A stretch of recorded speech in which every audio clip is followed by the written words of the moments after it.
All will be swept away by the wind. Rules are made to be broken.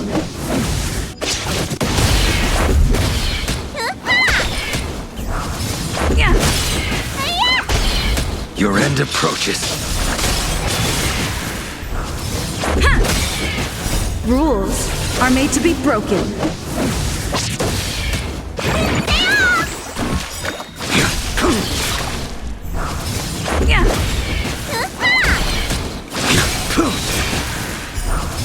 Failed to send you.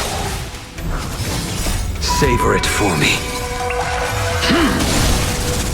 What's in your prescription?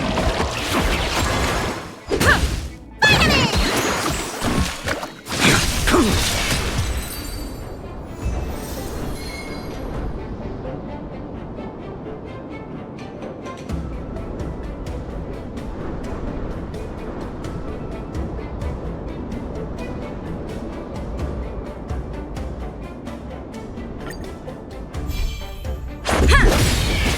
Rules are made to be broken.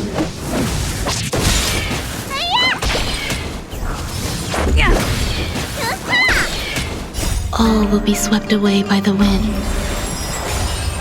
The fight is set.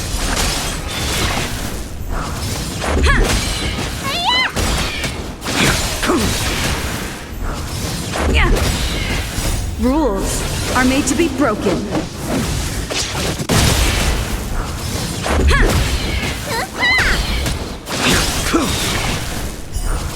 Failed to send you.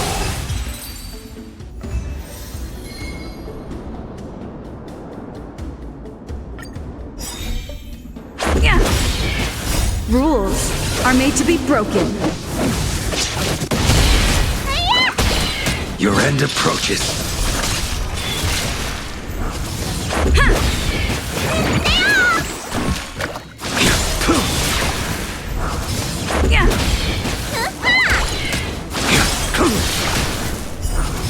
Failed to send you. Savor it for me. What's in your prescription? Vitamin!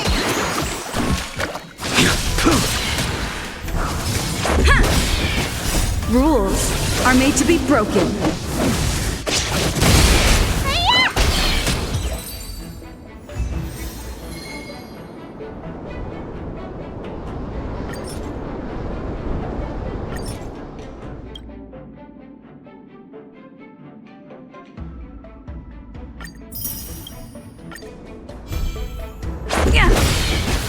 All will be swept away by the wind. The fight is set.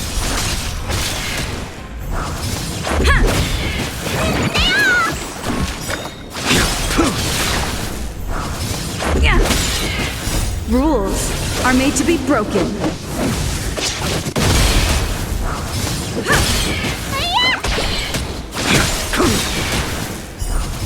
Failed to send you. Savor it for me. What's in your prescription?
Oh, you're back! Why didn't you say anything in the group chat? I'm on duty. Let's catch up later.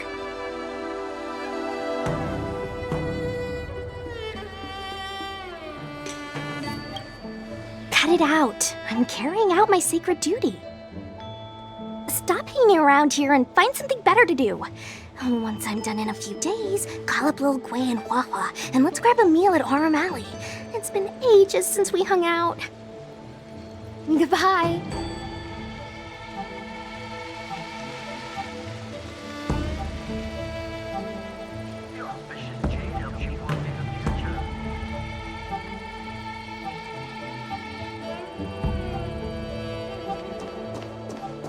I'm here to pay my respects to the new News is spreading pretty fast.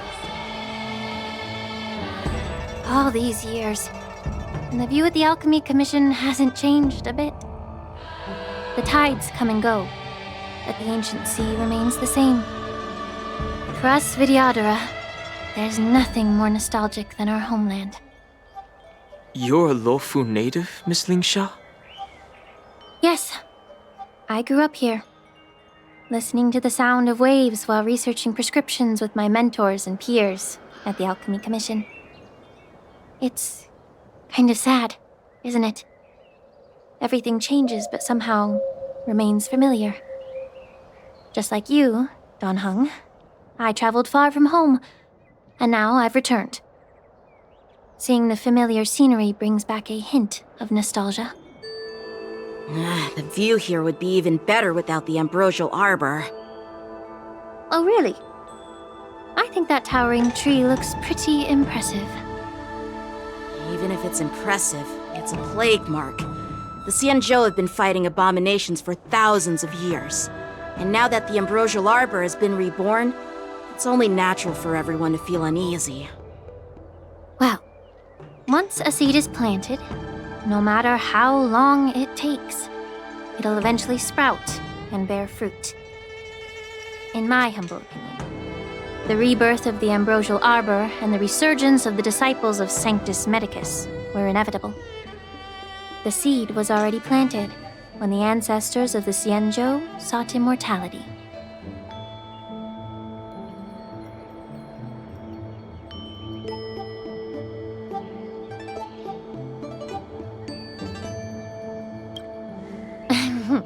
My bad. Well, since you went through the entire Ambrosial Arbor crisis firsthand, Dan Heng and Lieutenant Yanqing, I'd like to discuss something with you.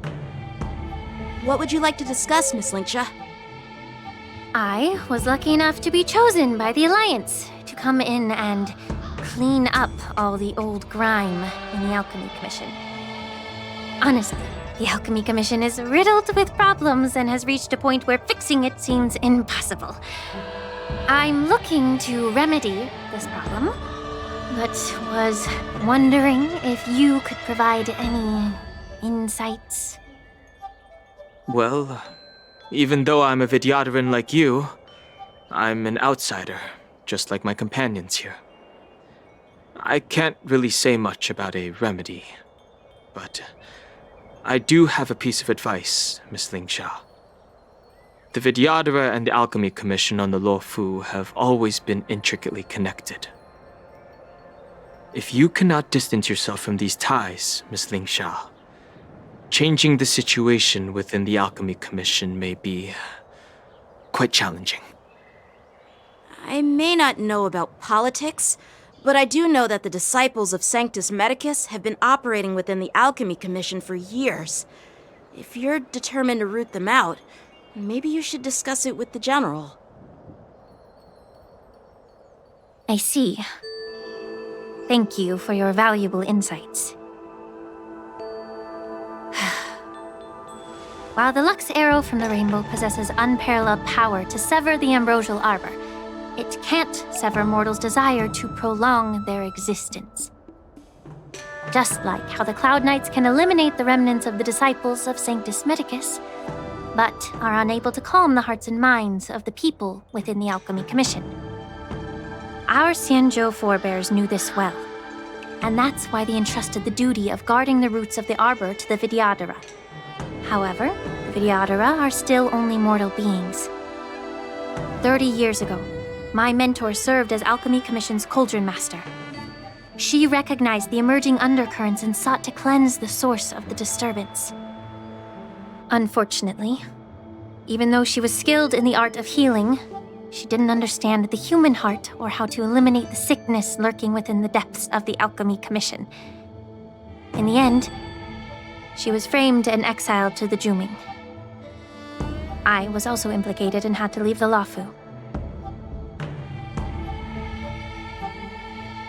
And guess who arbitrated the case and handed down the sentence?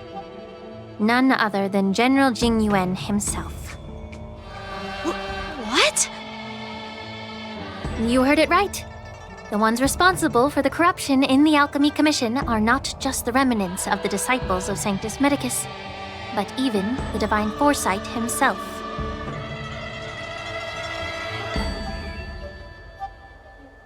Alas, why is your face turning pale, Yanqing? Don't worry about it. I understand that when someone holds a position of power, they may sometimes have to make tough decisions. I won't hold any personal grudges against him. Besides, at our age, holding personal grudges is a luxury we can't afford. Lingsha, you're back! I've been waiting ages for you.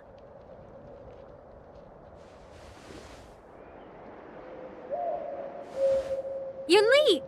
Why aren't you with your grandpa? What brings you to the Alchemy Commission? Well, let me take this opportunity to introduce you to Yanqing. What a small world. You stole my sword! Give it back! I see. Let's skip the introduction part then. Why do I keep bumping into you? Are you stalking me or something? Of course not. Unlike you, Miss Yunli, I have important things to take care of. You, on the other hand, seem to have all the time in the world to wander around without returning my sword. Grandpa used to say that a sword reflects its master. I talked to your sword, and it told me that you've been distracted. You hesitate when you should strike, and you struggle to stay calm when your sword is unsheathed.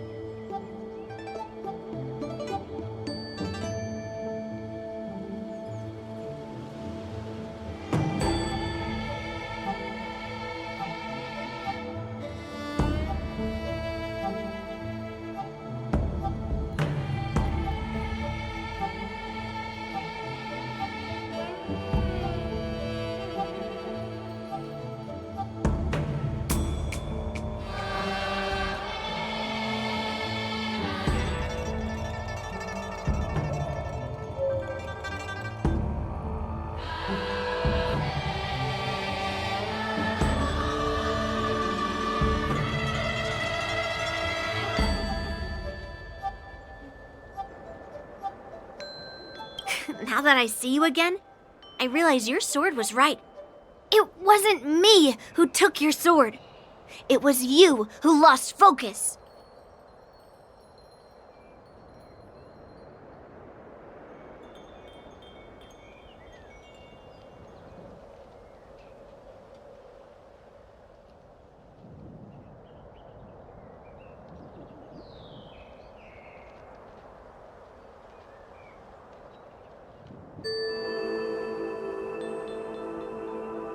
Do you really expect me to believe that nonsense? I've been taking it easy on you because you're a guest from the Juming, but you're not taking the hint. Don't people from the Juming know you're supposed to return what you've borrowed? Just look at this flying sword. Even if I gave it back to you now, it'd just be taken away again in a few hours.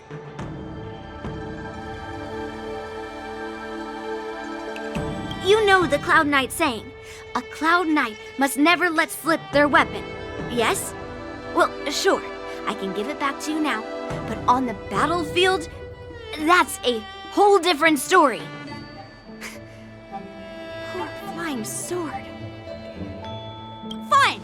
You don't have to give it back, because I'll take it back myself!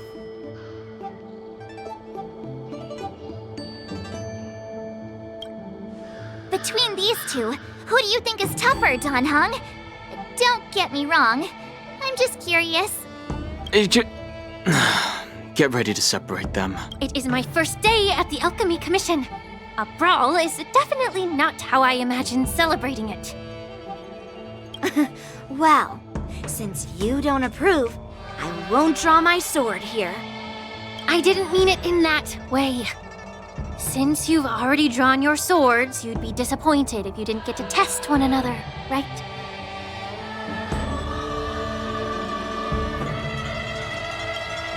I've received reports that the delves near the Alchemy Commission are still infested with abominations. Seems like my predecessors left quite a mess. So, if you two want to determine who's better, why not focus on them instead of each other? Clearing out some abominations? Sounds boring. It's the Cloud Knight's duty to eliminate those abominations. You don't have to ask me twice, Miss Lingsha. I'll help you get rid of them. Oh, you think you're the only one who knows how to behave? If Lingsha needs anything, I'll gladly draw my sword and help her out. It's so heartwarming to see both of you being so sweet and caring. So then, shall we get going?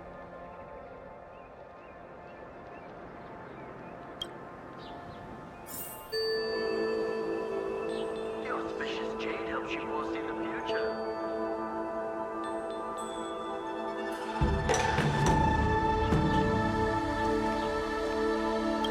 Are you all ready?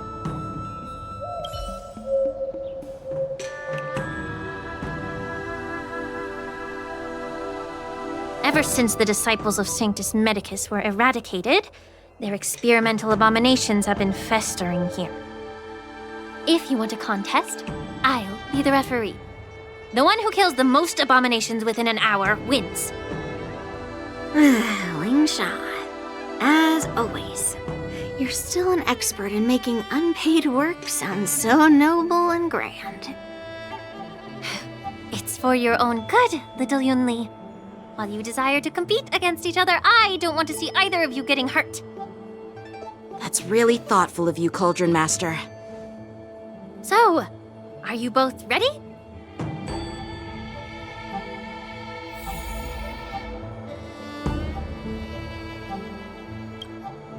Ugh. Looks like my predecessors left quite a mess. Let me say it again. The one who kills the most abominations within an hour wins. Be careful when you draw your swords, and make sure you don't hurt each other. Can we start now, Lingsha?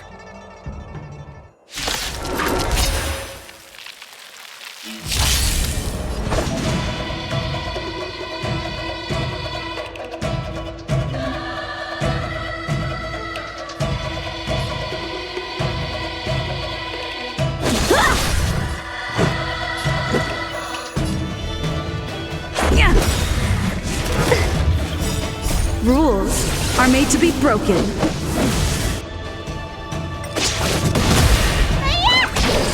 Eternal. Bladed flight! I didn't expect someone who can't even hold on to his sword to actually lead through clouds! You've got style with those moves, but you're not striking where it counts. It's such a shame to see you misuse your sword like that. Swept away by the wind.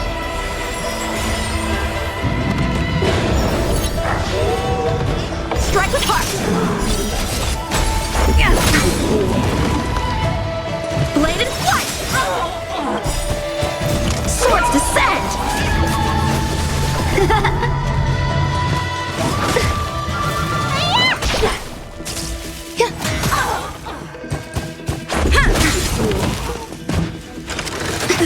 Strike with heart! Through clouds!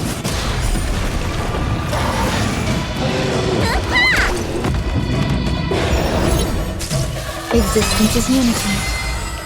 All will be swept away by the wind. Rules are made to be broken.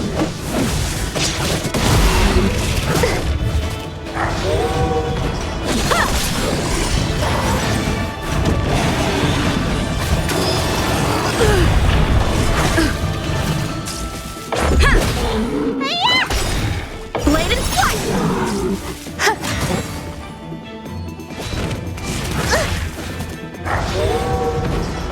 Through clouds!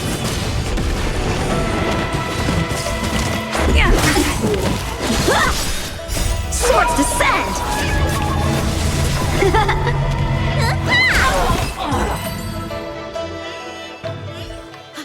I win, Miss Yunli!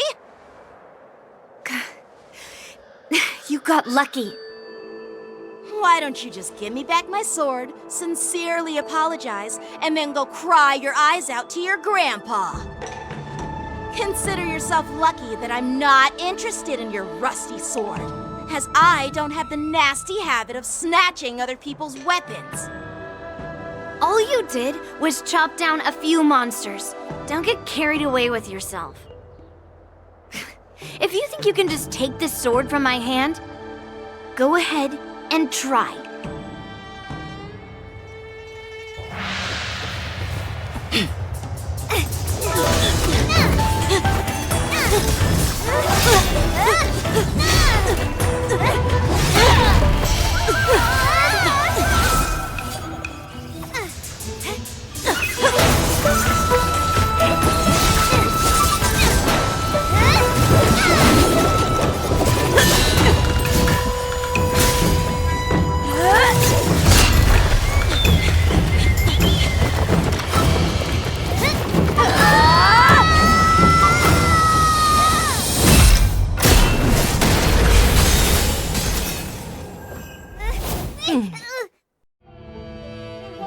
Well fought, my young friends. However, both of you have shortcomings. One of you focuses on dodging and weaving, while the other relies on brute strength, trying to take down targets with a single strike. Who are you? Me? I'm just a patient seeking medicine from the Alchemy Commission. A passerby, if you will. I thought I'd see my fill of impressive fights during the war dance. Yet here I am, able to witness a remarkable fight at the Alchemy Commission, of all places. Well, the Lawfu is never short of surprises. However, I have a small suggestion for you. Why don't you settle this dispute fair and square in the war dance's ring? That way, you can resolve your differences with a proper duel and put your grudges behind you. Grudges? No, not at all. Yunli and I, we were just sparring. Sparring? You summoned your flying swords and she swung her sword with full strength. No grudges between you. I don't believe it. Aha! What brings you here, Lady Fei Xiao? Have you finished your health consultation with the Dragon Lady? Fei Xiao? Grandpa always talks about you. Could it be that you're... The Merlin's Claw of the Xianzhou Yaoqing? Looks like I'm quite famous on the Xianzhou Lawfu, too. Of course. Everyone has heard of the great general. Known to all, and unbeknown to none. Great General? Isn't that title a bit too narcissistic? I don't like it. Ooh, I heard there's a dozing general on the Lawfu, so I came up with a humble nickname for myself. The Lacking General. Lacking in worries, regrets, and rivals. Sounds much better, right?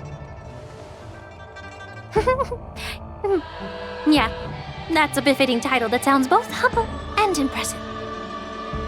Now that the sparring session is over, Yanqing and Yunli, shouldn't you politely thank General Fei Xiao for her guidance and bury the hatchet?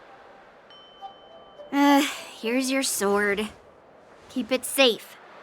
Or, it might get taken away again. By the way, we haven't settled the score yet. I'll defeat you fair and square next time we fight. This is how she apologizes? Now that I finally got my sword back, I should report to the seat of divine foresight. I'll take my leave, General Feixiao.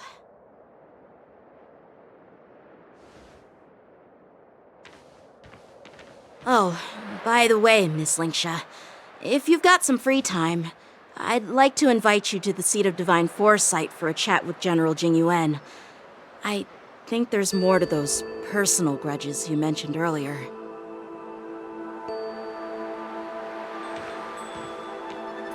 Thanks for stepping in, General Feixiao. Otherwise, I'd have had to knock them out with my incense. Not at all. Just doing what you asked. How about we call it even as payment for the healer lady's consultation?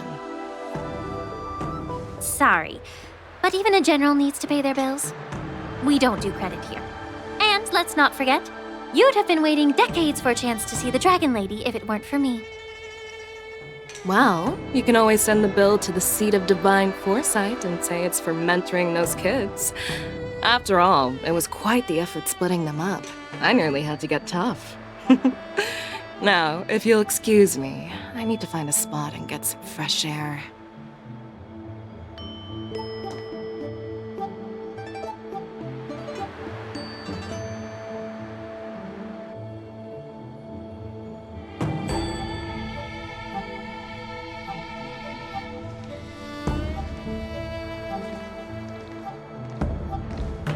Back already? You've met with Jing Yuan and wandered around for a few hours. So, what do you think? It appears that the Divine Foresight is using this war dance as a show of strength to convince everyone that the Luofu is prospering after the Ambrosial Arbor crisis. But... I know you're going to say but, right? But the influx of people attending the war dance is like a breeding ground for disorder and rumors. One wrong move, and the Luofu could be in a world of chaos. The Cloud Knights on the streets remain vigilant, so at the very least, General Jing Yuan is aware of this. As for other matters, I'm unable to say. I'd prefer to be excused from future meetings with generals. I'm just a military healer. And now all of a sudden I'm thrust onto the center stage having cordial chats with two generals? My work doesn't lend itself to being in the limelight either. Just stop whining. At least you're in one piece, right? Before getting in touch with General Jing Yuan, I wanted to put aside my assumptions and see his momentum. That includes the overall bearing of the Cloud Knights on the street, what people are saying, and how those close to him behave. The might of an army dwells not within its pawns, but within the force of its collective momentum. Recognizing this fact reveals the true measure of power. Thanks for enlightening me, General. A perfectly clear statement turned confusing thanks to your translation. You've made me lose where I was now. Anyway, this is how I operate in battle, so you might as well get used to it. Are you treating General Jingyuan as your enemy? The longest-serving general of the Xianzhou Luofu. Do you think he'd have only a few enemies? By the way, General, you met the healer lady, yes? Could you show me the medicine she prescribed you? Well, the healer lady couldn't do anything about my condition. She just told me to enjoy some tasty food. So not even the famed healer lady could help? Don't worry. I'll fulfill my promise and find a way to cure you. Actually, I've found some leads. Well, life and death, Jiao Chou. It's all predetermined. Upon starting my military career, I made a pledge that the rest of my life would be dedicated to being the Xianzhou's spearhead, hunting down the abominations of abundance till the end of my days. As long as I can fulfill that deep-seated desire, I don't care how long I live. You asked if I view General Jing Yuan as my enemy. No. My real enemy has always been myself.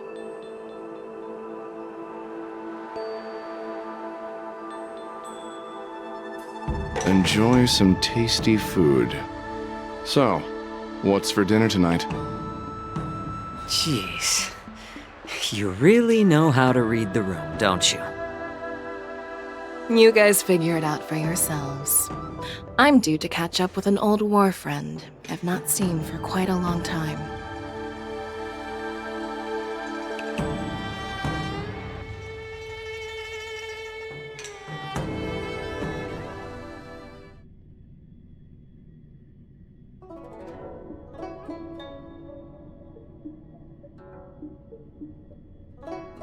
Hey! Was that the Yaoqing general who just dropped in out of nowhere? Oh, she's so awesome! I mean, when Yun Li swung that massive sword, she just casually blocked her attack with ease. Mine too. Yeah. But to go up against Yun Li is quite impressive, you know? That aura of heroism and grace, it almost makes me want to learn Xianzhou swordplay. You think so too, right?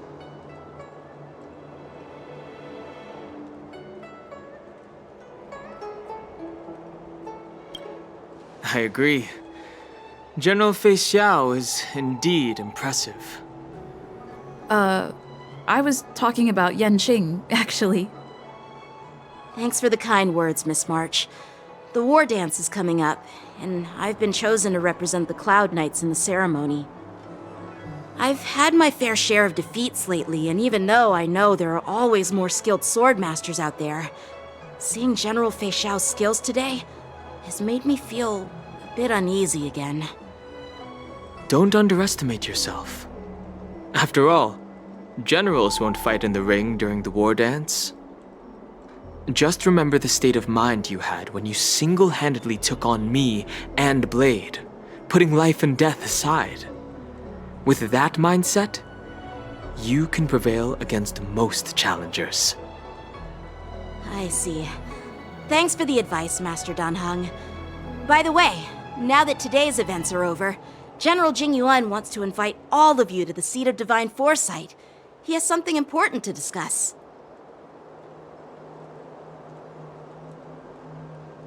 I bet it's about how to deal with the generals from the Yaoqing and the Zhuming.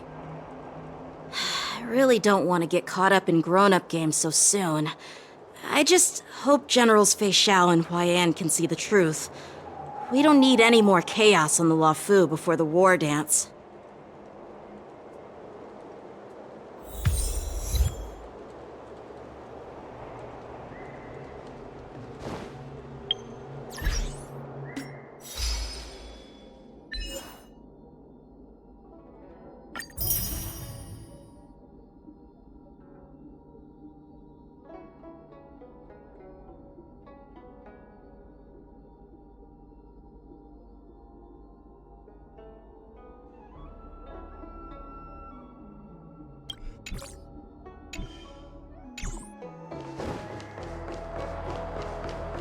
Need your extractor cleaned or your star skip, sir? I don't believe in ghosts.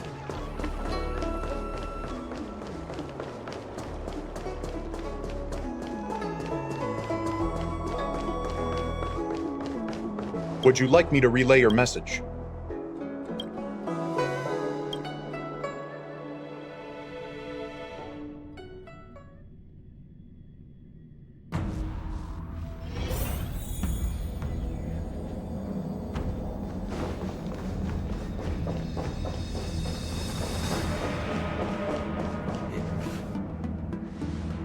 Earlier at the Palace of Astral, I introduced these guests from the Astral Express to you, Elder Huai.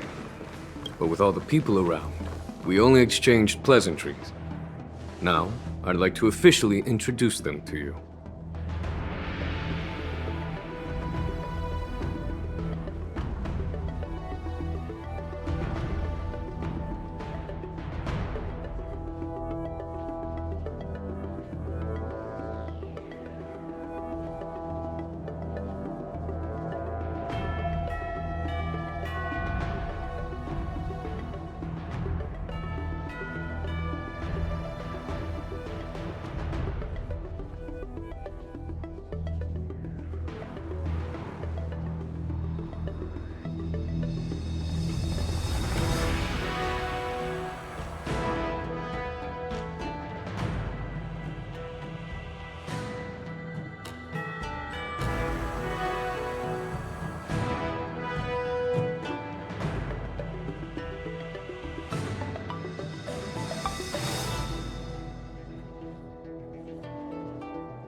These three braved great dangers, accompanying me to perilous places, defeating the chief culprit Vantilia, and uncovering the conspiracies of the disciples of Sanctus Medicus. If you wish to know more, please, feel free to ask us. Well, I skimmed through the reports about the Arbor's rebirth from the Master Diviner Hu Xuan. She's been summoned to the Yu Chui for questioning. There are a lot of doubts within the Alliance about this whole situation. But despite all that, I believe in you. Since you joined the ranks, you have repeatedly achieved remarkable feats. After the High Cloud Quintet each went their separate ways, despite the many criticisms within the Alliance, the Marshal still stood firm against the dissenting voices and entrusted the Lawfu to you. Over the years, you've served the Alliance with loyalty and wisdom. You've taken down abominations in Thalassa, rescued the Xianzhou Yu Chui from a siege, and destroyed the demonic planet summoned by the denizens of abundance. I still remember those battles vividly. There are fools who doubt your loyalty. They're happy to see the divine foresight fail because it gives them some kind of sick satisfaction. They haven't achieved anything of their own, so they feed off the failures of others. But I've seen enough failures in my time, and I want to believe that your loyalty has never wavered. So, General Fei Xiao of the Yaoqing is the only one investigating the Ambrosial Arbor crisis on behalf of the Alliance? No. I am too. This old man's words always catch me off guard. The Marshal ordered me to come to the Xianzhou Lawfu, but the document only says, attend the war dance and listen to Fei Xiao's questioning.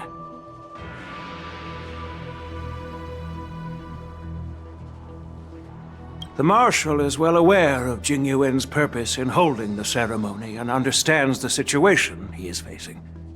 She mentioned it because she believes both issues are important. Thanks for your kindness and sincerity, Elder Huayan. But is it appropriate to tell everyone here about the Marshal's orders? By introducing the Express's witnesses to me alone, aren't you aiming to discern the intentions behind both my actions and Fei Xiao's, and whether there's any discord between us? Well, since I'm being open and honest with you, I encourage you young folk to do the same.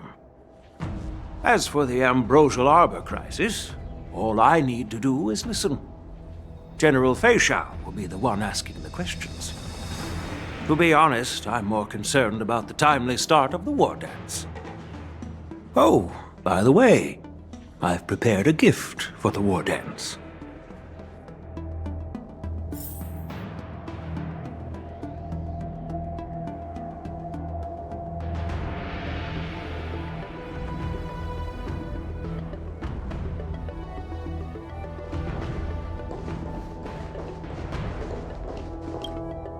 Yes, it's this case right here.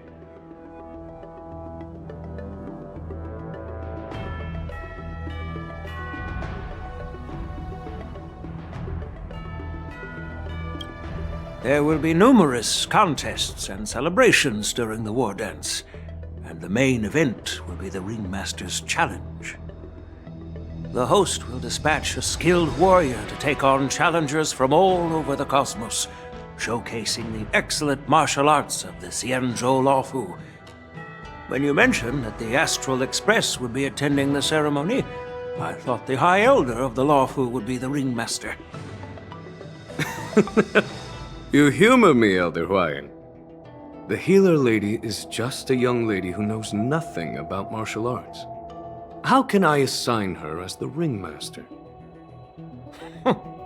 I'm no match to you when it comes to joking. What's this box for? Why don't you open it, General Huayan? This sword case is intended for the War Dance's award. It's empty now. But in a few days, a precious sword will be delivered and stored inside. I don't mean to boast about our skills, but this sword represents the pinnacle of the Zhu-Ming's craftsmanship. It has a legendary history, full of heroic tales from foreign lands, tales that are too detailed to be summarized in just a few words.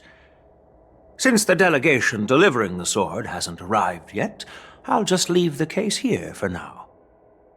I've been wondering who would be worthy of such a sword. And then it hit me. I can award it to the champion of the Ringmaster's Challenge. The ceremony's champion is sure to be a perfect match for the sword. Moreover, I hear that Yanqing is an excellent swordmaster, and that he will be representing the Lawfu as the Ringmaster. So it seems like a perfect gift for him. Thank you for your generosity, Elder Huayan. If you want to give me a sword, just say the word, Grandpa. No need to beat around the bush. You've got confidence, my girl, but I don't think you can best Yanqing. I know you're all about swords, Miss Yunli. It's just a shame that it's the sword that ultimately chooses its rightful master. Yeah, and even if someone gets their hands on such a precious sword, it'll probably end up in someone else's. The outcome of our duel at the Alchemy Commission is still up in the air. Since you're interested, why don't you represent the Xianzhou Juming and challenge me in the ring? That's exactly what I had in mind. Nobody knows who's gonna come out on top. It could be me, could be someone else. It'll probably be me. But whatever happens, it won't be him.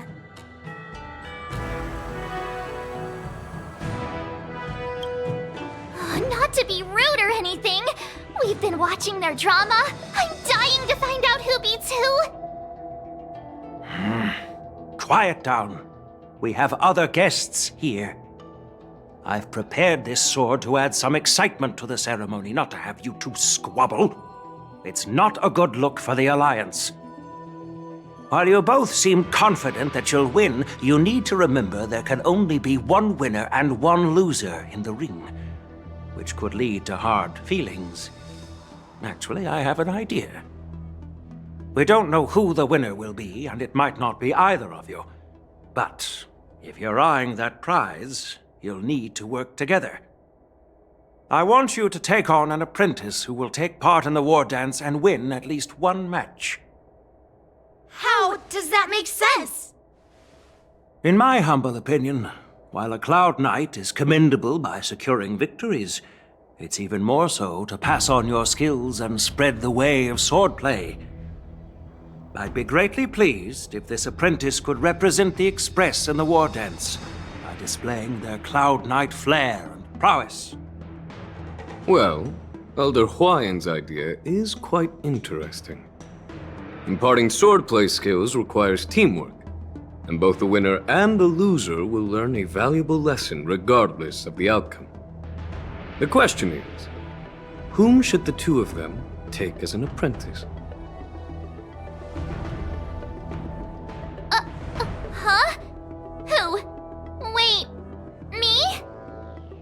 I noticed just now that Miss March seemed quite interested in the outcome of your sword fight. So I thought, why not teach her the art of swordplay? Oh, wait! Are you serious, General? Why am I being dragged into this all of a sudden? I've never practiced swordplay before. I'm a total newbie. You really think I can learn it? Well, you'll probably realize I have no hope and give up on me. And that'd be so embarrassing.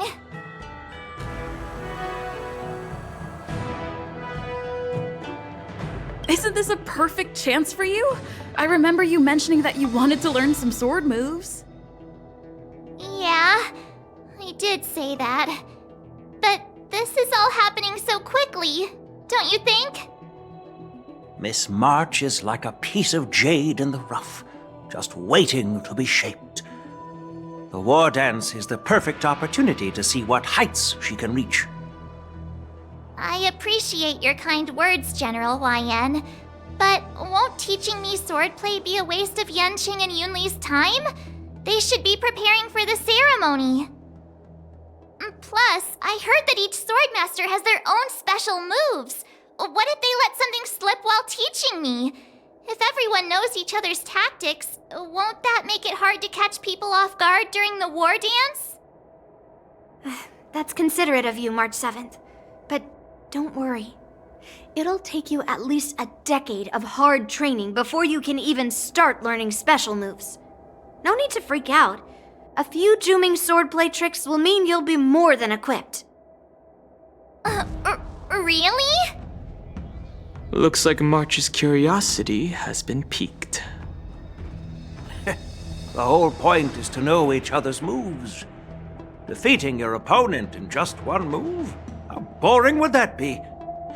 Plus, what really decides a swordsman's fate isn't some special move. It's the solid fundamentals. So Miss Yunli has already agreed. What do you say, Yanqing? General, I haven't graduated yet. How can I be qualified to teach swordplay to others? So you're admitting your defeat, huh? If you're not even confident to teach, why don't you let me be the ringmaster instead? Yanqing, teaching an apprentice is also a way of honing your own skills and gaining insights. You've been an apprentice for years. It's about time you looked at swordplay from another perspective. I see, General. Then count me in. Now that Yanqing has agreed too, it all comes down to Miss March giving her nod. It's up to you to make the final decision, March.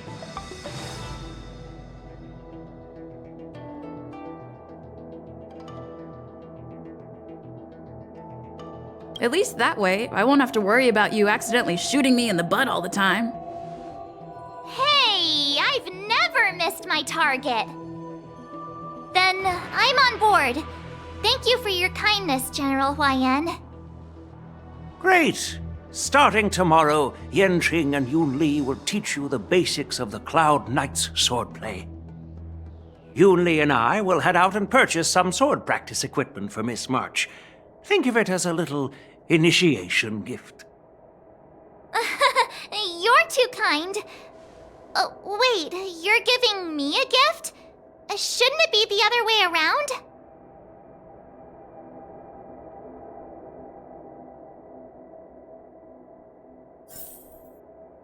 General YN's gone. Wait, why does something feel off about what we talked about?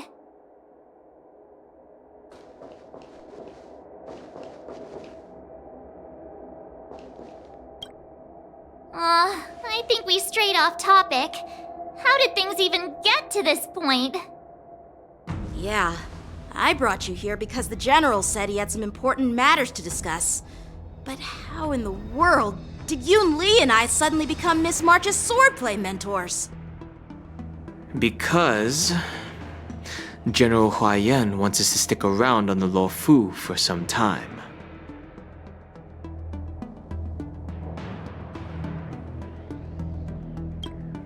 But from his point of view, we're no different from all the other tourists who may leave at any time.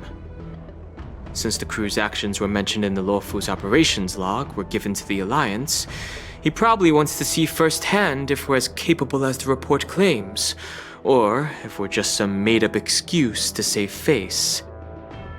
And he wants to see it for himself during the war dance, which is why he even dragged Yun Li into this. What began as a simple contest between two sword masters has now evolved into you two collaborating to mentor March. Elder Huayan is still that tricky general who likes to give everyone a headache. My apologies. Truth be told, I invited all of you to the ceremony because I wished for you to act as my witnesses.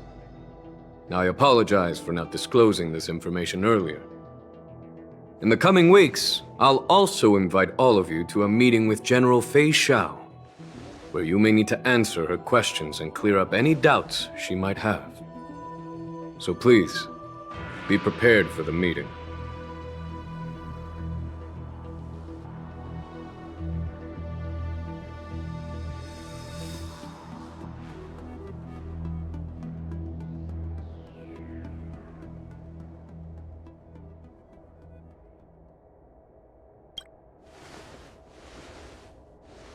Did we do something wrong?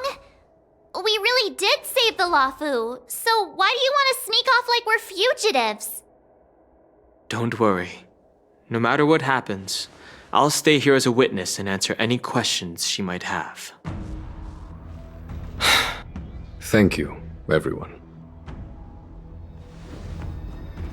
General, I know there isn't much I can do to share your burden, but... As the Luofu ringmaster, I won't let anyone defeat me in the war dance. I know.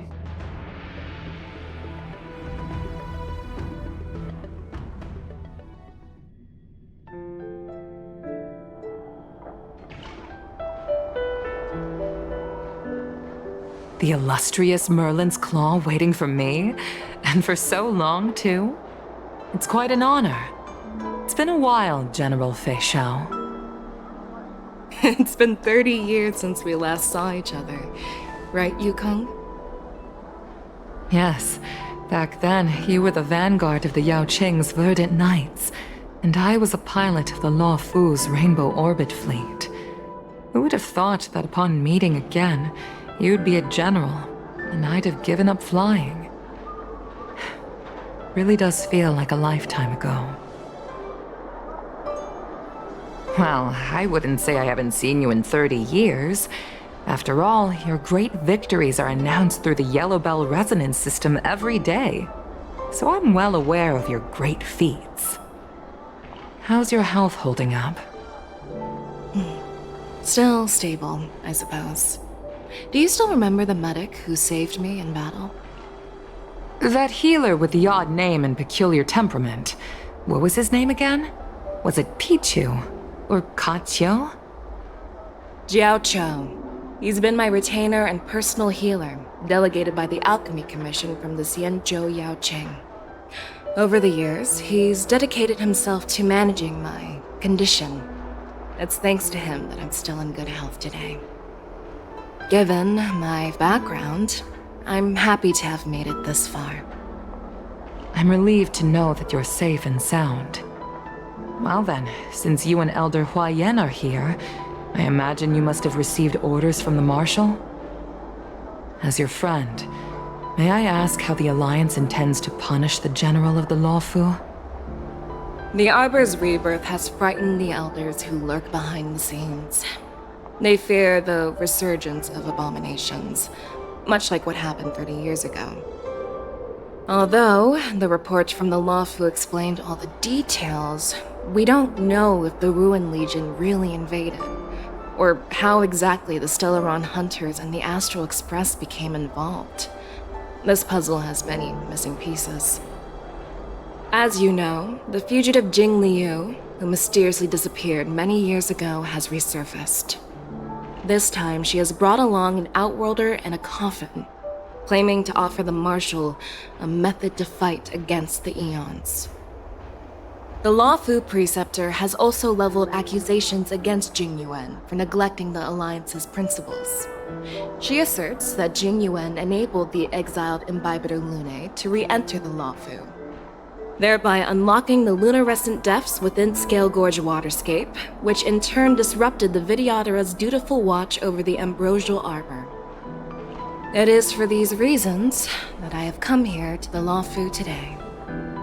Well, duty calls. Perhaps I shouldn't have mentioned all of this to an uninvolved person, but since we once fought together, I didn't want to keep you in the dark. Perhaps pretending you didn't hear any of this would be for the best. I understand. I'm sorry. I was out of line. I know I shouldn't be defending General Jing Yuan right now, but... well, you know how I am. The Lawfu has enjoyed centuries of stability since the end of the sedition of Imbibitor Lunae, much of which can be attributed to General Jing Yuan's masterful strategizing. Unfortunately, for long-life species, enduring through the ages always culminates in a failure that undoes all previous achievements, a moment that our adversaries relish. That's true. And that's why I'm also here for another purpose. To visit Hule. Hule? You mean that Hule? The Borisin warhead? The same Hule who has been imprisoned in the Shackling prison for over 7 centuries? The nemesis of the Foxians who will never be forgiven and shall be imprisoned until the end of the cosmos. I can't quite remember the exact wording, but yes, the very same Hule. Usually, only emissaries from the Xianzhou Yaoqing Skyfaring Commission visit him once every century. Why do you have to visit him now, of all times? The Foxians and the Alliance made a pact to combat the abominations, aiming to achieve justice and free their kin. That werewolf monster is to be forever imprisoned in the dark recesses of the Shackling prison, facing unending retribution. Given the situation on the Lawfu, those on the Yaoqing are concerned about Hule's imprisonment. I'm afraid that the routine visit every century is no longer sufficient to ease their concerns. That's why I was sent here, to reassure them. It's all bad news. Well, not everything. There might be a silver lining. Oh, by the way, I found some clues about the thing you asked for. Tell me more. The Verdant Knights followed the route you mentioned and discovered the wreckage of the Whistling Flame ship. Unfortunately, there were no survivors and no cargo. However, someone had already been on the scene before we arrived. Our people? Or someone from the IPC? No, neither. Yukong, have you heard of a person named Ron May?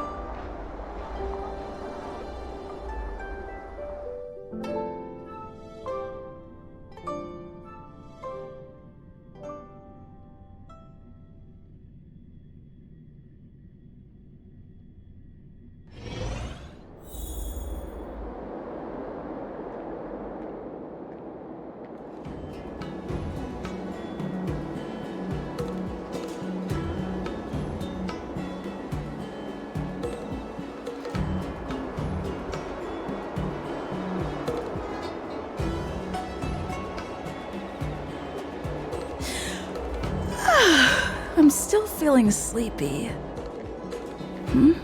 Did I oversleep?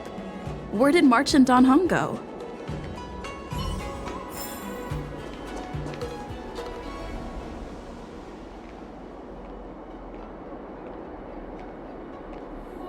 Brew some leaves and enjoy a luxurious... This humble about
while it drizzles down the sun.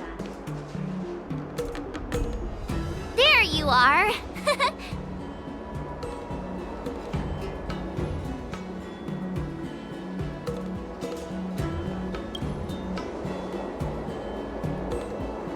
It's an honor to learn from you, Master Yanqing! Oh, in all those immersions and novels I watched, when apprentices want to pay their respects to their masters, they usually bring fancy gifts, kneel, and bow. I'm really sorry, but I haven't prepared anything yet. Hey, why are you blushing, Master Yanqing? This is, the first time someone has called me master. I need to, get used to it. Let me make it clear. Swordplay training is about improving your body, mind, and strength. It's not a casual game you can master overnight. I promised General Huayan that I'd teach you Cloud Knight swordplay, so you can participate in the war dance and defeat at least one opponent. I'll do my best, but if you break your master's rules... Fine. A promise is a promise. Since I promised to study hard, I'll do my best starting today. Great! That's the spirit. March is in your hands now, Yanqing. Don't be too easy on her. Danheng, do you even have a heart? Did you lose it somewhere? By the way, where's Yunli? I've found a quiet spot in the back garden of the Palace of Astrum for our first lesson together.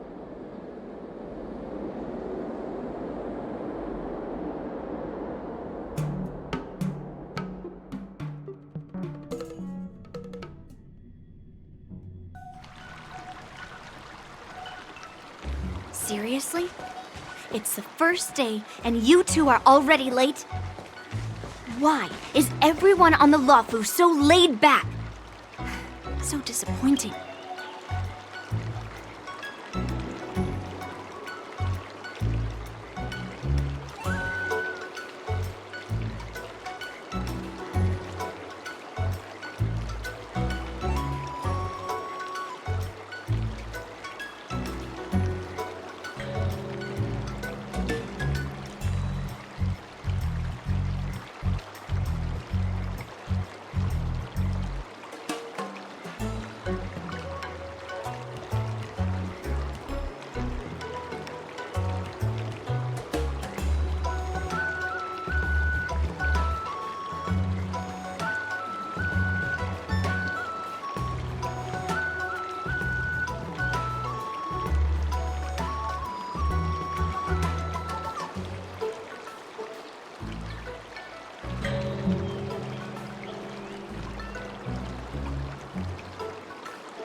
Master Yunli, you're already here.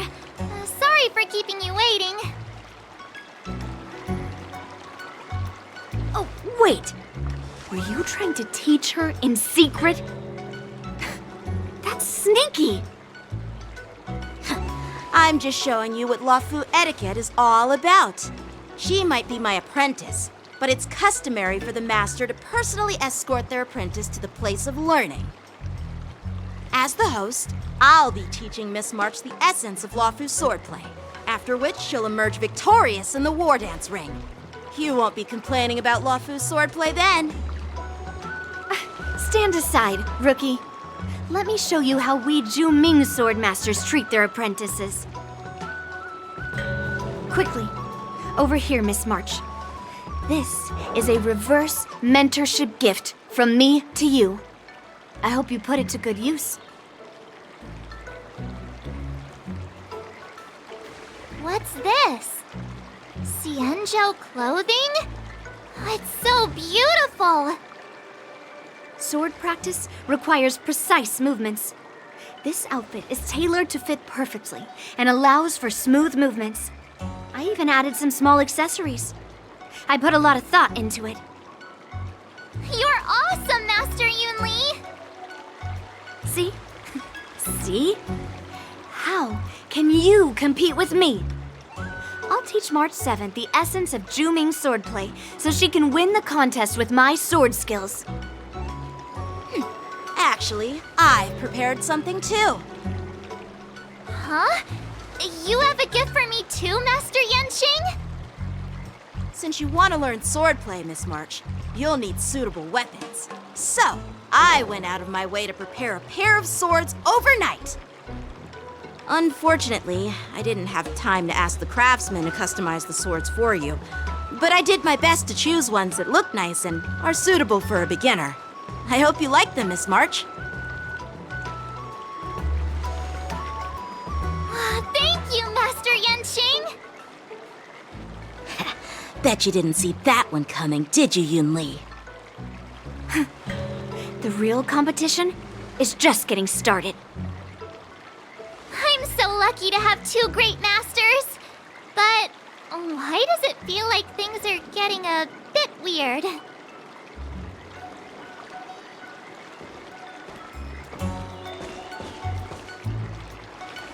So what do you think, Masters?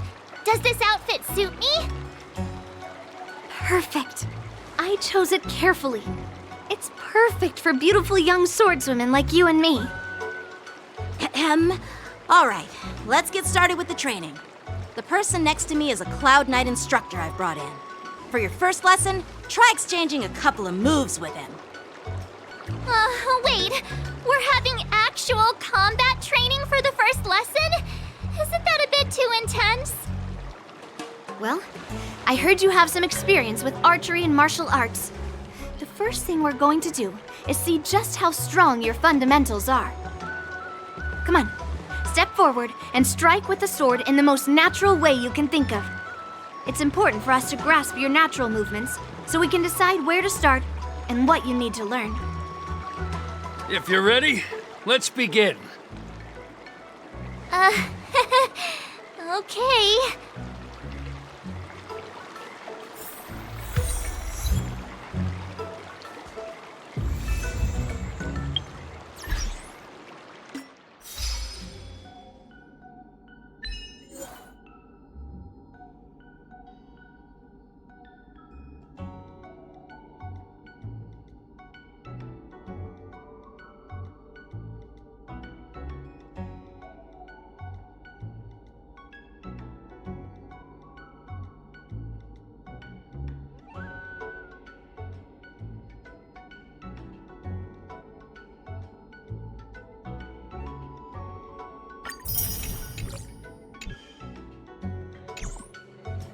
Well, I heard you have some experience with archery and martial arts.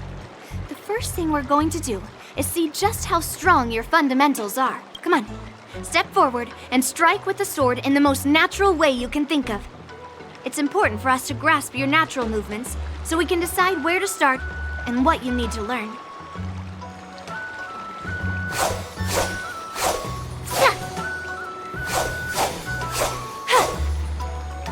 Peach blossoms and divine sword descend. All right, let's get started with the training. The person next to me is a Cloud Knight instructor I've brought in.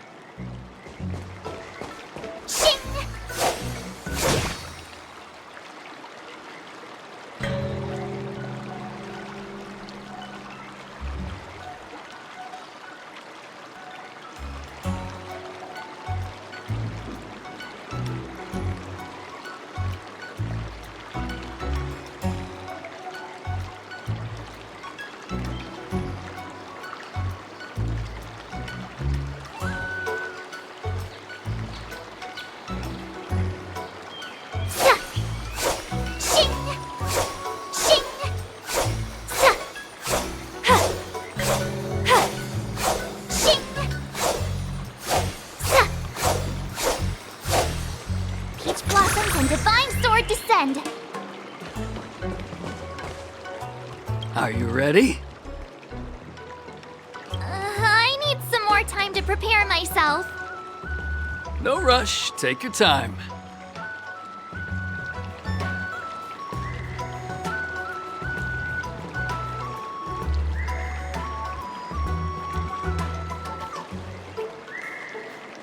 Are you ready?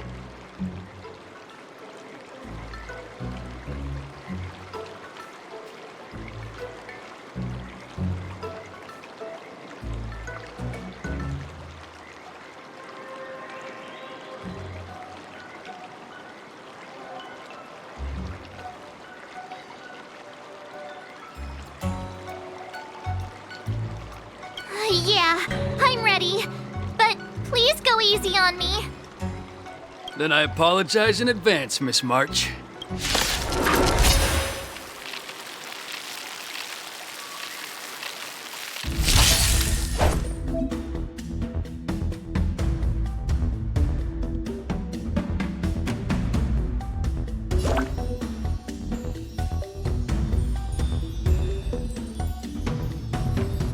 Please, have some tea. Pay close attention, Miss March. Lawfu swordplay is all about being swift and agile in your movements.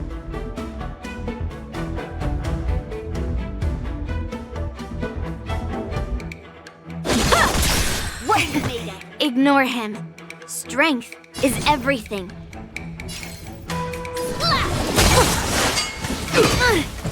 Yes, you! Right on time. Like this? Well done! Time for swordplay.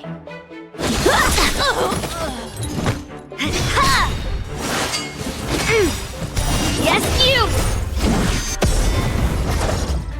Practice is over. Swords descend! I'm starting to get the hang of it. Mountain! How many can you block? Blade and flight!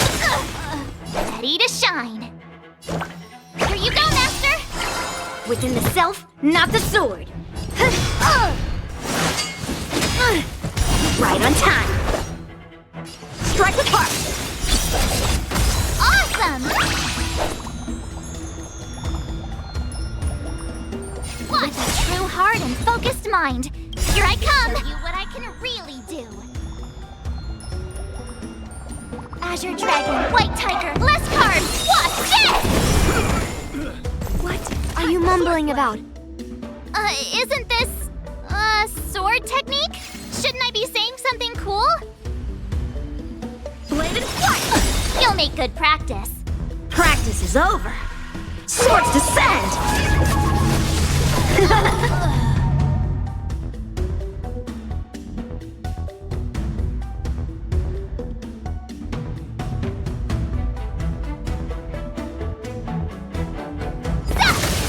What are you made of? Strike! Yes, you! Lead through clouds!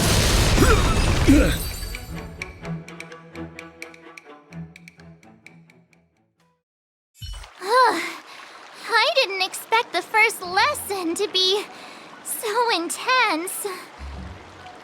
Miss March has quick hands and a flexible body. She's a perfect fit for practicing Lawfu swordplay. However, she lacks strength, and her strikes were a bit unfocused. But don't worry, that's totally normal for beginners.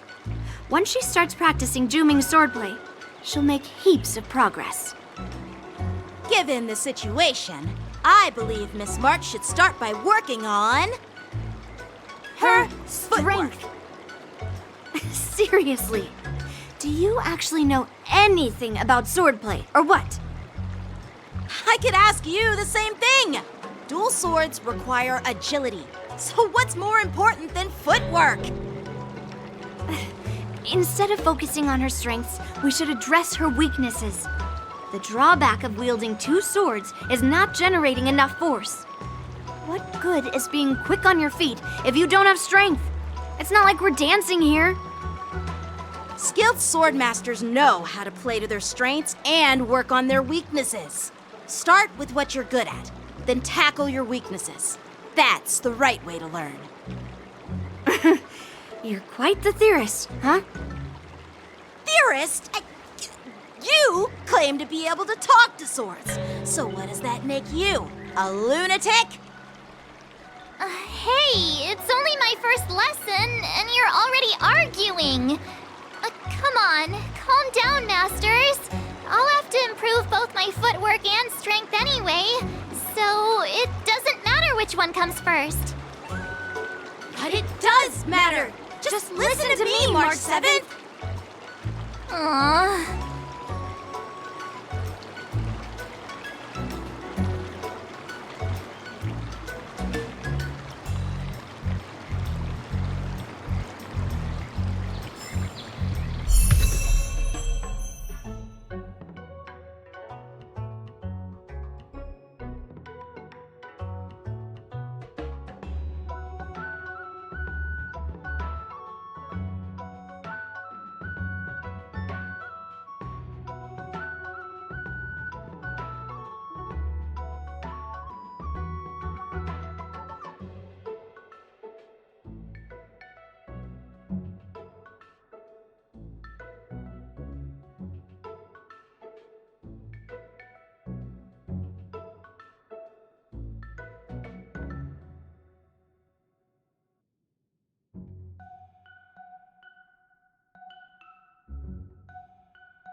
Dear Himeko, Mr. Yang, and Pom Pom, we're all good here on the Xianzhou Lafu, so no need to worry. By the way, how's your trip going? As for me, I've somehow become the apprentice to 2 Cloud Knight sword masters, and I've been honing my sword skills with their guidance. One of them is Yanqing, the boy we've all met before. The other is Yun Li, the granddaughter of General Hua Yan from the Xianzhou Juming. Both masters are super strict, giving me a real taste of how hard sword training can be. I tried to drag her into this, but she refused. Then I tried to rope Dan Heng in, but Master Yanqing wouldn't have it. Still, I didn't let the difficulty get to me.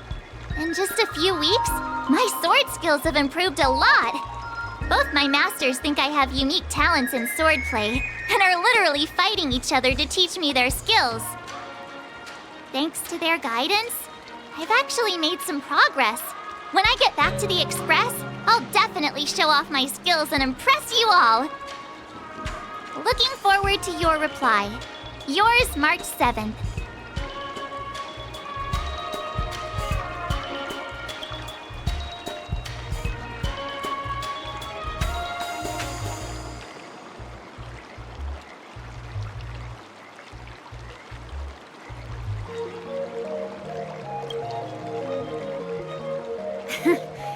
Well done.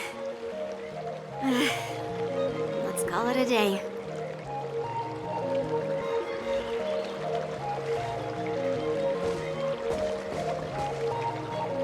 Miss March's sword skills are really coming along. She'll hold her own just fine in the war dance.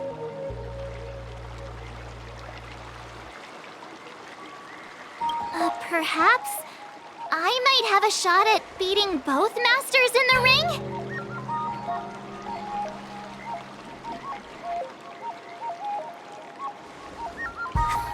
Get real. You've only been practicing for a short while. How could that possibly happen? With your talent, Miss March, if you dedicate a few more decades to training, you might eventually be able to defeat Yun Li. Decades? But I'll be an old lady by then. No. Can you believe it? March 7th has actually become a pretty decent swordmaster in such a short time. Now I understand why Grandpa always had a grin on his face while training me. Are you sure he wasn't laughing at you? Oh, shut up! It's all thanks to your amazing guidance, Masters. Miss March, you're really getting the hang of wielding dual swords. If you're keen on advancing, trying out different Xianzhou blades can improve your touch. Let me see. Which sword is the most powerful? Single sword? Great sword? Or maybe a flying sword? There's no such thing as the most powerful sword. It's all about the skill of the swordmaster. Yanqing wields several flying swords, while I only wield one. But remember how I kicked his butt at the Alchemy Commission? First, you didn't kick my butt. Second, you'll never kick my butt. Third, how about we settle this right now and see who kicks whose butt? Yeah, I'm up for that. And if I kick your butt, you'll drop out of the war dance. Deal? Why are you two arguing again? I thought things had been improving between you lately. There was talk that the leading disciples of the Law Fu and Zhuming generals were supposed to face off in the war dance, but for some reason, they suddenly teamed up to train an apprentice of their own. Turns out, the rumors are true.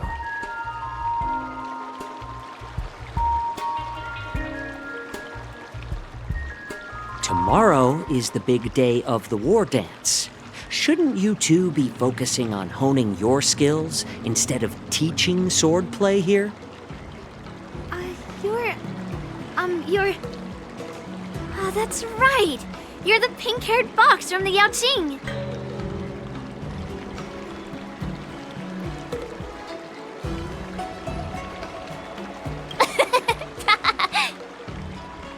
What are you laughing at? You've got pink hair too. I'm Jiaoqiu, the healer working for the general of the Xianzhou Yaoqing. Ah, got it.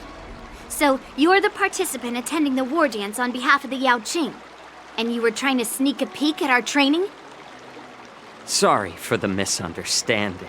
I don't know anything about martial arts. I'm just here on the general's orders to take care of some official business. I didn't mean to interrupt your training. I'll be on my way. If you know nothing about martial arts, why were you smirking earlier? Well, my curiosity got the better of me, I suppose. When I heard Miss March's pondering about what to learn, I couldn't help but wander over. From my professional experience, cleavers, slicers, chopping knives, and carving knives are all just tools. Kind of like frying, sautéing, boiling, and deep frying in cooking. They're just ways for people to show off their skills. How you use them really depends on the ingredients you're working with. It's like your sword teaching methods. If you align your ingredient, in other words, your apprentice's natural tendencies, with the right cooking method, by which I mean the teaching method that best suits her, she'll make double the progress in half the time. For example, golden eggplant tastes best when fried, cloud peppers when stir-fried, and yellow boulder beef when simmered. It's all about discovering the nature of the ingredients. apprentice.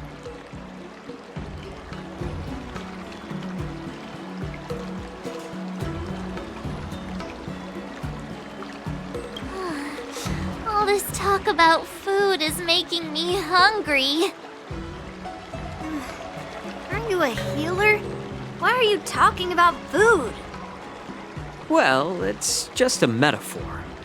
The medicinal school I follow on the Xianzhou Yaoqing is called the Rancha School, that specializes in food therapy. So it's only natural that I know a thing or two about cooking. So, you're the General's cook?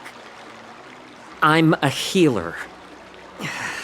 But anyway, a cook who isn't interested in health doesn't make for a good advisor. Fine. Call me a cook if you want. Seeing the way you're looking at me, it's obvious you think I'm just some feeble academic who likes to blabber on about martial arts.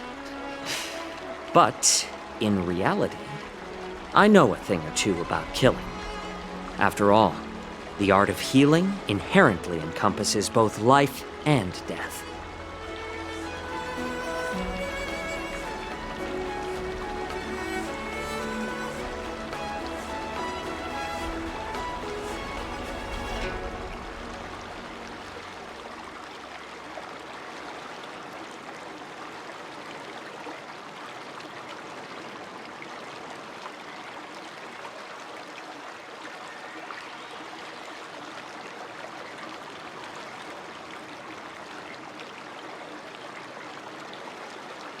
Seriously? Trying to save face in front of kids? Ugh. Do you recognize this bottle of medicine in my hand? No.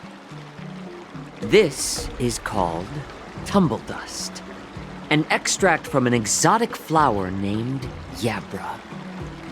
Ugh, is it poison? Well, it depends on how it's used. With just one drop, it's able to numb a patient's body during surgery, making them painless throughout the entire process. However, increase the dose or the potency, and it'll slow the metabolism, making the blood thin and resulting in the loss of all senses. Even long-life species cannot escape its effects.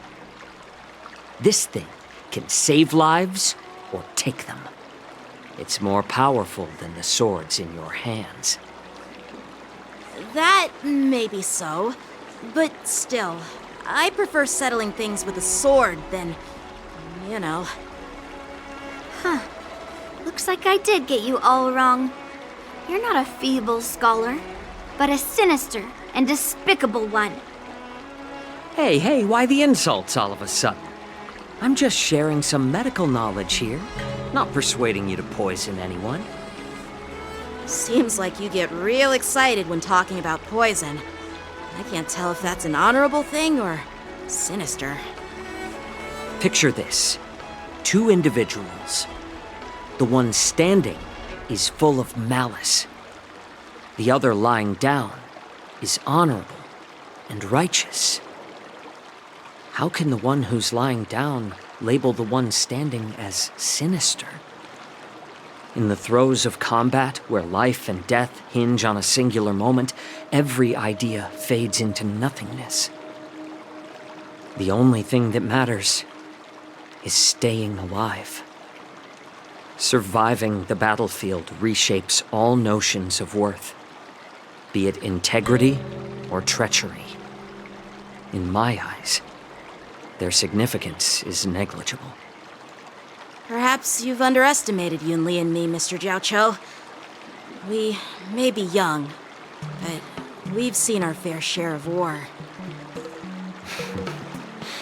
Well, then you should know that the war dance is nothing more than a contest. So why are you so focused on it?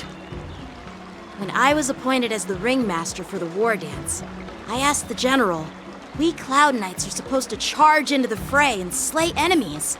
Why do we have to swing swords in a ring just to please an audience? And this is how the general replied.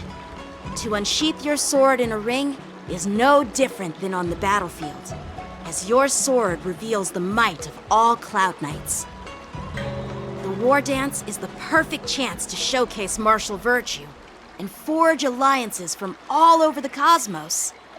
When we unsheath the sword without drawing blood, we not only display our might, but also the martial virtue of the Cloud Knights. That's quite an insightful statement, Yanqing. Well, my apologies for being so short-sighted. I've been on the Luofu for quite some time, but I haven't had the chance to see the ceremony venue for myself yet. Hearing you speak so highly of it has piqued my curiosity. Would you mind showing me around? You want to see the Sky Splitter ship where the war dance will be held? Let's go! I bet Yun Li and Miss March haven't seen it either, right? Well then, I'll give you all a tour.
Let's go.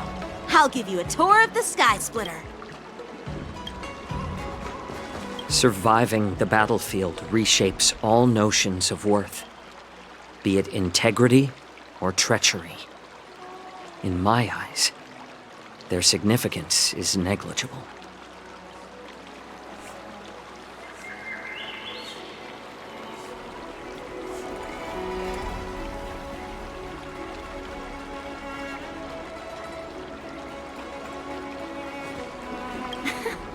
Can you believe it?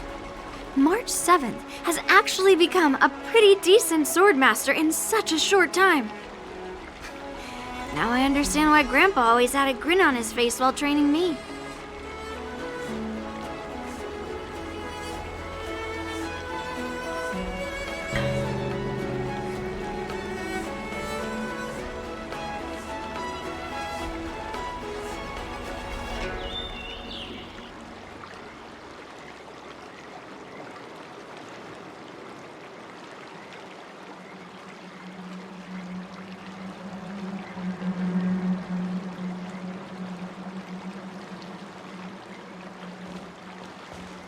Let's go. I'll give you a tour of the Sky Splitter.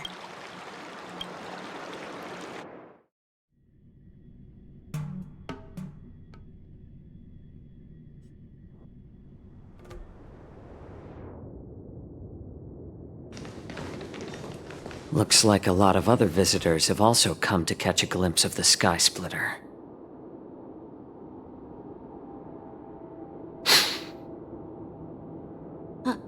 What's up, Mr. Jiaoqiu? No, it's nothing.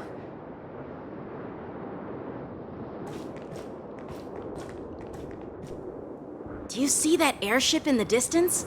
That's the Sky Splitter, the venue for the war dance ceremony. It doesn't look all that impressive from this distance. The Sky Splitter is actually a decommissioned Luofu military vessel.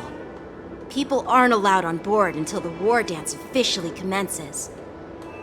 Tomorrow, when the bell rings and the ceremonial cannons roar, I'll be there representing the Cloud Knights of the Xianzhou Luofu, standing in the ring, ready to take on challengers from all over the cosmos. Since I was a kid, I've been training in swordplay and the art of war under the general. Every day, I'd swing my sword 10,000 times, and then thrust it 10,000 times, repeating the process over and over. I understand that I'm not like other kids. I never envied the toys and freedom they all had. I never found sword practice boring or hard. Even in the thick of battle, facing down savage abominations, I never felt scared.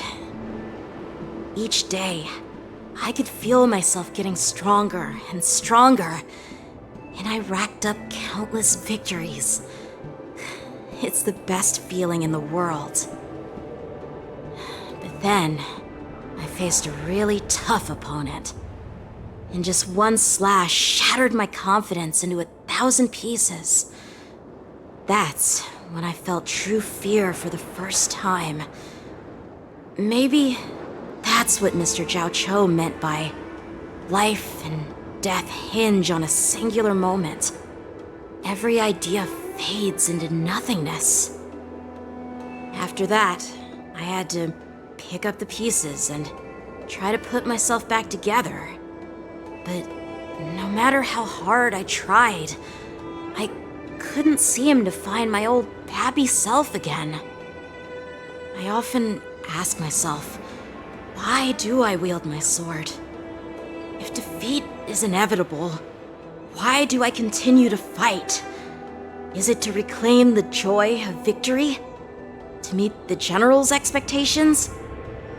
Or to secure my honor among the Cloud Knights?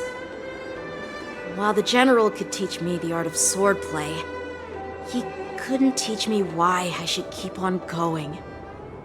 He said the reason must come from within myself. I've been struggling to find that reason. But after talking with you, Mr. Zhao Cho, I think I already have that reason in mind. As a member of the Cloud Knights and the General's apprentice, I've had a weight on my shoulders, and I know there's still more to shoulder. But when I wield my sword, it feels like I'm letting go of everything.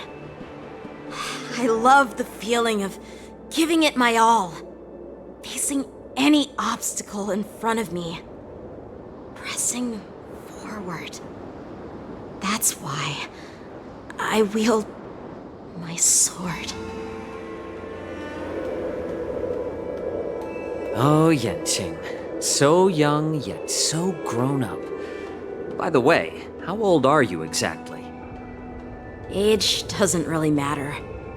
All swordmasters will understand how I feel. I get it. Looks like all the kids on the Luofu live tough lives.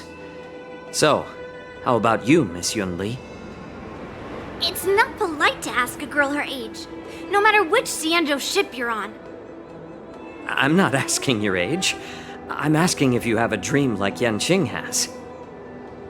You don't talk like a cook. You sound more like a TV host or something. Need I repeat myself again?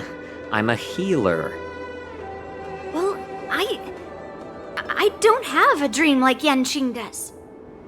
The only reason I'm participating in the Ringmaster's Challenge is because I made a promise to my grandfather that I'd win the precious sword he's contributed to the war dance. Sounds like that mind of yours is just filled with swords. I bet you've got nothing better on your mind. My father was a craftsman on the Xianzhou Juming. Because of his foolishness, many innocent people fell victim to the cursed swords he forged. Since I was a kid, it's been clear to me that not everyone deserves to have a weapon in their hands. Giving them a sword is no different than being cruel to the innocent. So, whenever I come across someone unworthy of a sword, I can't help but want to take it away from them. Given that Yanqing is the war dance ringmaster, I'm stepping up to challenge him. to ensure the precious sword doesn't fall into the hands of an unworthy master. Hey, what do you mean by an unworthy master? I see. It's not easy for kids on the Juming either. Well, it's better to have a reason for wielding a sword than to be lost and confused. I've saved countless Cloud Knights in my life, and there are plenty of exceptional warriors, just like the two of you. What happened, Mr. Zhao Cho? Oh, nothing. I was just reminded of some old friends and old tales. Judging from my professional perspective as a healer, both of you possess remarkable vitality. Your energies flow like raging fires and mighty gales. The upcoming fight will definitely be impressive. Well, we've seen the Sky Splitter and toured the Stargazer Navalia. I guess it's time to say goodbye for now. What? You're leaving already? But you haven't asked me about my dreams. I've been working hard too, you know. It's getting late, Miss March. Unlike you lot, I'm a grown-up bound by responsibilities and duties. The tasks entrusted to me by the General won't complete themselves. By the way, Yanqing, is it normal to have so many people wandering around in an automated area like the Stargazer Navalia? Actually, this is a restricted area. But since you're all guests, I made an exception, so you could take a look around. I understand. Well, I'll take my leave.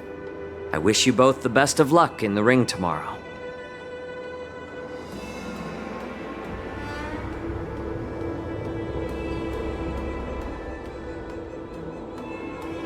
Seriously?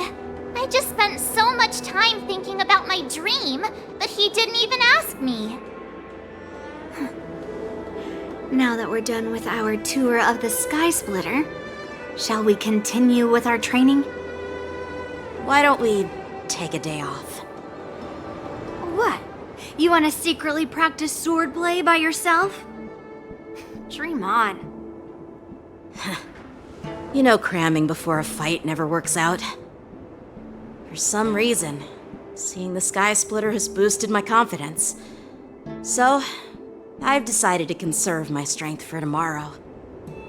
Alright, I'll take you out of the Stargazer Navalia.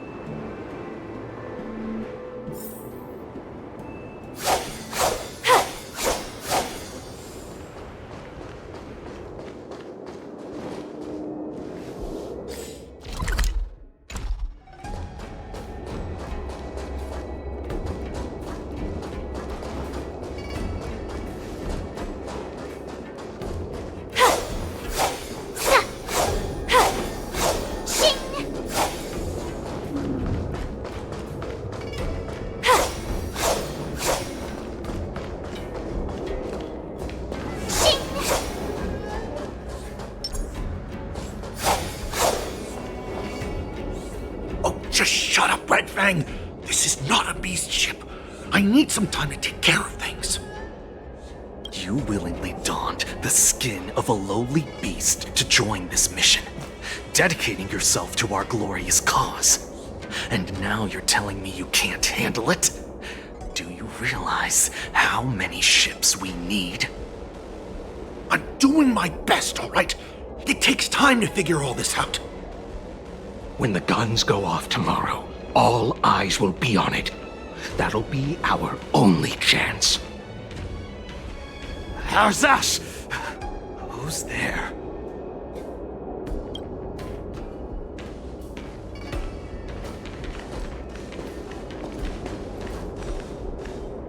Who are you guys? An impromptu inspection. Why are there outsiders loitering in Stargazer Navalia? And a bunch of kids at that. Hey, kids, didn't your parents ever tell you to stay away from the Stargazer Navalia? I know it's an automated facility, but it doesn't mean you can just break in and do what you want.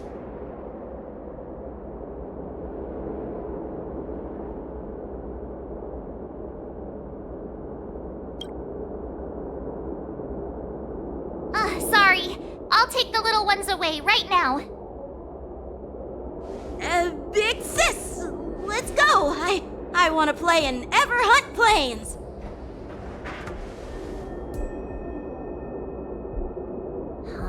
Everhunt Plains? Yeah, sure. Big Sis will take you there.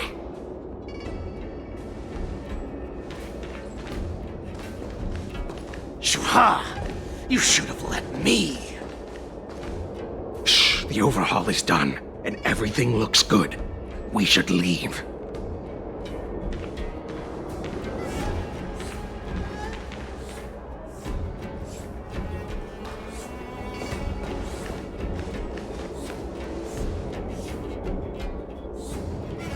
Could you repeat what you just said, Yenqing? What did I say? Big sis, let's go. I want to play in Everhunt Plains. Come on. Can't you read the room? Something is definitely off about the 3 people we just met. Yeah, anyone could see that. I just wanted to hear you say it again. That pink-haired fox tried to say something. I'm pretty sure he sensed something fishy.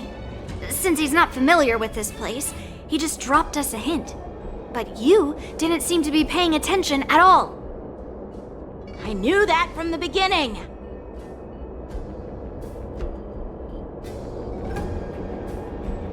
They said they were doing an overhaul, but it looked like they had no idea how to operate the Starskiff production line, right? And it's suspicious how they suddenly finished their overhaul and walked away as soon as they laid eyes on us. A Cloud Knight, a member from the Skyfaring Commission, and a craftsman.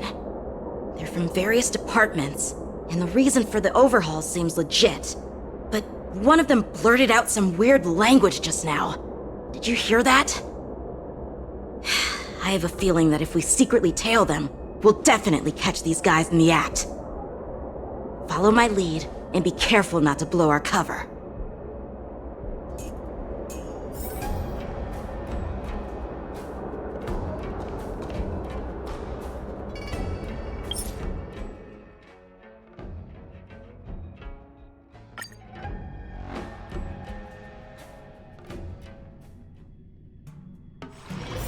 Wanna go take some pictures? Or maybe we can go drink some Immortal's Delight.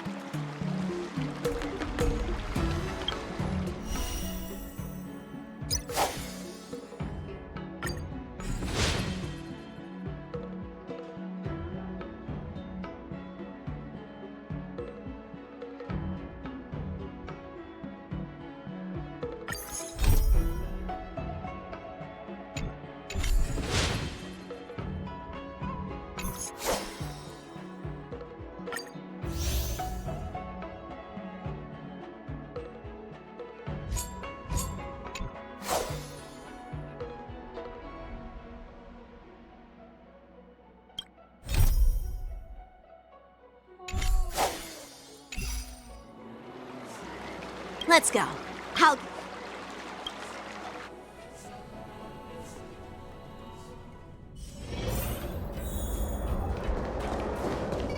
Never mind who they are. Let's just film them. Don't get too close, Miss March. They might spot you.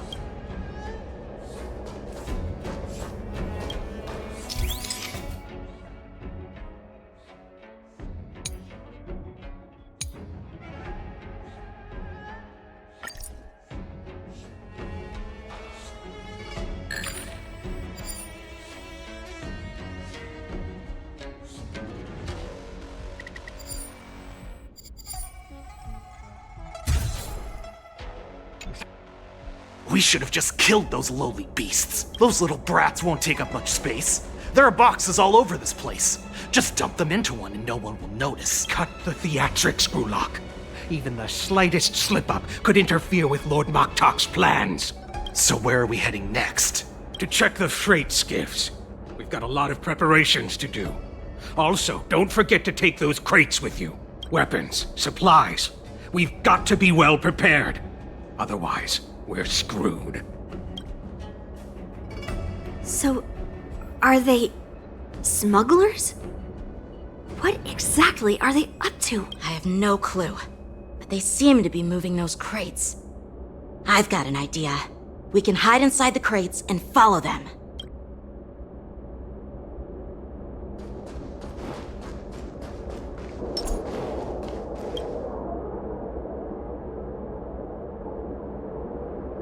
Ugh, so cramped in here. I can hardly breathe. Just hang in there.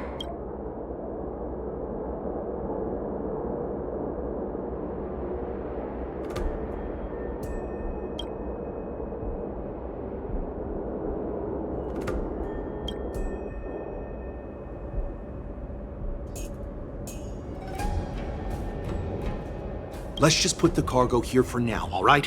Then we'll move on to inspect the ships. Lord Moktok said that as soon as we're done, we're to board the freight skiff and leave this place. Don't worry, I've changed the shipping schedule. You two, come with me. Is it just me? I keep smelling that stench of lowly beasts everywhere we go. Don't be so paranoid. Looks like they're planning to escape on the skiffs in Stargazer Navalia. They keep talking about their plans, but where do they come from? And what do they want to do on the Xianzhou? They're definitely up to something bad. Wait, they disappeared! Let's catch up to them.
Tread softly, breathe quietly, and make sure to keep an eye on them.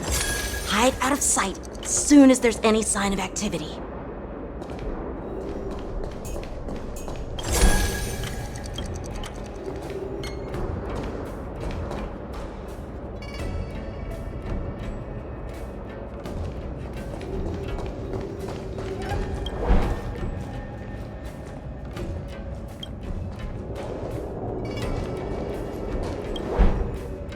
Watch out! They're on high alert!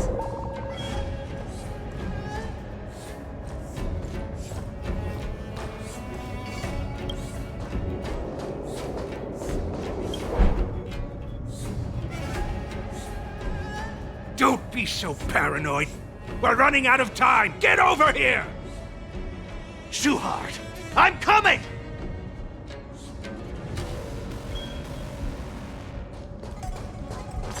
They're leaving. We should catch up to them. Quickly!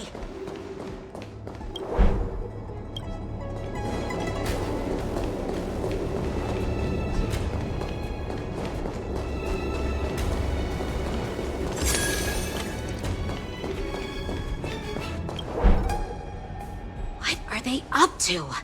They're all wearing official uniforms, but I'm pretty sure they're not members of the Skyfaring Commission, the Artisanship Commission, or the Cloud Knights. This is way too suspicious. Never mind who they are. Let's just film them. That way, if they do anything bad, we'll have solid evidence against them.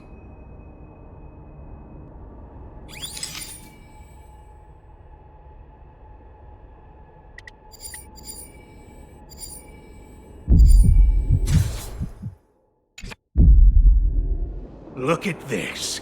A freight star skiff with enough room to fit at least 20 of my men. I'll let the others know and have them prepare more star skiffs. Once we're past the checkpoint, there will be beast ships waiting for us. Lord Moktok is ready. The revival of our ancient bloodline all hinges on this operation. What did he just say? Beast ships?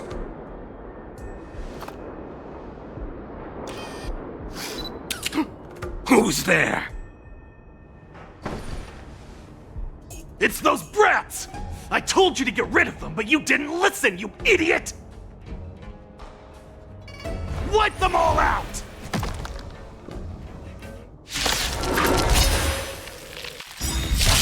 Force to shine. Adusa! Die, you lowly beasts! Here you go, Master. Attack! Until everything burns to ashes! Stay away. Hi-ya! Eternal. All will be swept away by the wind.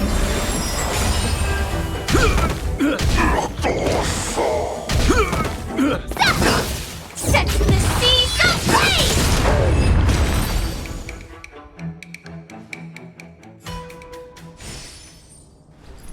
How is this possible? How did these Foxians change their appearances like that?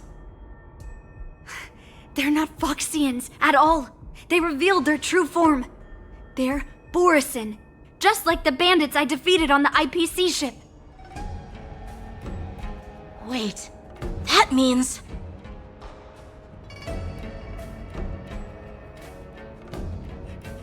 Well, how did the Borisin manage to infiltrate the Xianzhou? It's not just a simple disguise of wearing our clothing and shaving their whiskers. They're somehow able to alter their appearance to be indistinguishable from Foxians. They even have official IDs for the Skyfaring Commission, the Artisanship Commission, and even the Cloud Knights? Let me check this fake Cloud Knight's tag. Maybe it'll give us some clues. Lujun, an officer of the Patrol Defense Squad? Wait! What's the matter? I encountered a patrol officer named Lujun before. It was a few weeks ago, when we were transporting the Borisin prisoners. They can forge official identities and move around the Xianzhou without raising suspicion. Oh no, this is bad. Even worse. If you find one cockroach on the Express, it usually means... There are more Borisin hiding on the Xianzhou. I bet their plan is much bigger than just stealing information. We've got to report this to the Seat of Divine Foresight.